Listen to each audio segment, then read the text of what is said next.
తిరుమల లడ్డు వివాదంపై సుప్రీంకోర్టులో వేర్వేరుగా పిటిషన్లు దాఖలయ్యాయి. శ్రీవారి లడ్డు ప్రసాదంపై చంద్రబాబు నిరాధారమైన ఆరోపణలు చేస్తున్నారని, ఈ వ్యాఖ్యలపై దర్యాప్తు జరిపించాలని కోరుతూ రాజ్యసభ మాజీ సభ్యుడు సుబ్రహ్మణ్య స్వామి సర్వోన్నత న్యాయస్థానాన్ని ఆశ్రయించారు. అదేవిధంగా చంద్రబాబు వ్యాఖ్యలపై సుప్రీంకోర్టు రిటైర్డ్ జడ్జితో విచారణ జరిపించేలా ఆదేశాలు ఇవ్వాలని కోరుతూ వైఎస్ఆర్సీపీ రాజ్యసభ ఎంపీ టీటీడీ మాజీ చైర్మన్ వైవి సుబ్బారెడ్డి పిల్ వేశారు. ఈ సందర్భంగా వైవి సుబ్బారెడ్డి తరపున సీనియర్ న్యాయవాది పొన్నవోలు సుధాకర్ రెడ్డి మాట్లాడారు. లడ్డూ అంశంపై జరుగుతున్న ప్రచారంలో నిజానిజాలు వెలికితీయాలని అన్నారు. చంద్రబాబు వేసిన సిట్టితో నిజాలు బయటకు వచ్చే అవకాశం లేదని చెప్పారు. యానిమల్ ఫ్యాట్ ఉందని చంద్రబాబు చెప్పిన నేపథ్యంలో ఆయన కింద పనిచేసే ఏజెన్సీలు అవే చెప్పే అవకాశం ఉందని చెప్పారు. దీనిపై సుప్రీంకోర్టు రిటైర్డ్ న్యాయమూర్తి పర్యవేక్షణలో ఫుడ్ టెక్నాలజీ నిపుణులతో విచారణ జరిపించాలని డిమాండ్ చేశారు. ఈ రోజు మేము గౌరవ సుప్రీంకోర్టు వారిని ఆశ్రయించడం జరిగింది. ఈరోజు వైవి సుబ్బారెడ్డి గారు గౌరవ సుప్రీంకోర్టులో ఒక పిల్ వేయడం జరిగింది. దాని ఉద్దేశం ఏంటంటే, దీనిలో నిజానిజాలేంది, ఈ ప్రచారానికి అడ్డుకట్టేట, దీనిలో నిజం ఉంటే ఇది వెలికి తేలాలి.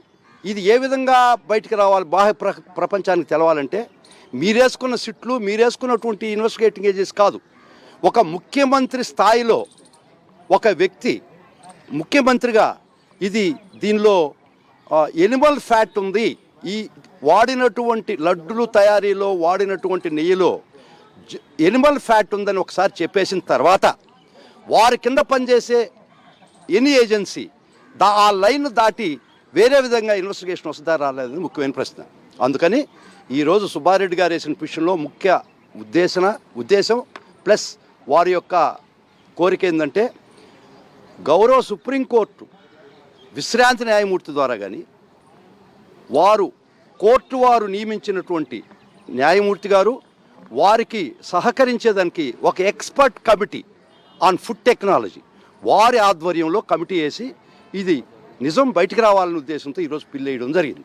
అంతకన్నా ఇంకేం కాదు.